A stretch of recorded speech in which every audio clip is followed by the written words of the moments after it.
Baby baby এই টাকা এনেছে তোর এত বড় সাহস, তুই আমার টাকা নিয়েছিস কেন? যাই ফকিন্নির বাচ্চা, ফকিন্নি, টাকা দে, টাকা দে, টাকা দে বলছিস, টাকা দে, টাকা দে, টাকা দে, টাকা দে, টাকা দে। হাতল হাতল, এই সার্চ কর তো, সার্চ কর। এই একদম হাত তো চাই। এই দাঁড়া দাঁড়া দাঁড়া। হাত উপরে। এই কি হবে? আরে ওকে সার্চ করছিস? আরে সার্চ করছি, কোনো টাকা পয়সা নেই, কোনো কিচ্ছু নেই। দাঁড়া দাঁড়া ওকে তো আমি বসকে ফোন দিচ্ছি। হাত উপরে। হ্যালো বস, ওদের কাছে কিচ্ছু নেই। হ্যাঁ ঠিকঠাক তো একদম সার্চ করছি, কিচ্ছু নেই। কেউ আমাদেরকে বস মিথ্যা কথা বলছে, শুধু শুধু সময় নষ্ট হয়ে গেছে।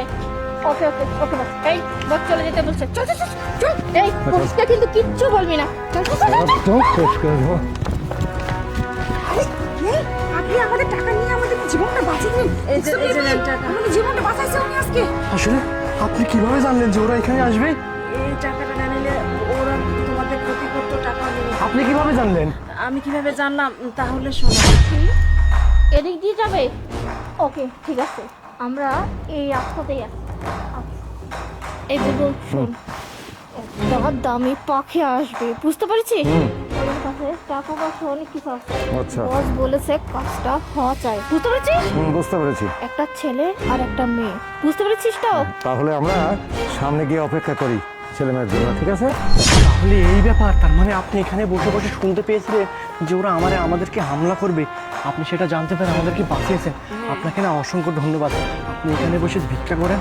আচ্ছা ঠিক আছে, আপনি আমাদের কাছ থেকে এই টাকাগুলো নেন।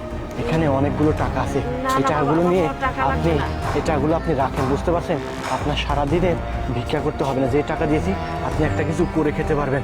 আপনি আমাদের জীবন বাঁচিয়েছেন, আপনাকে অসংখ্য ধন্যবাদ। বেবি চল যাই, এটা রেখে না।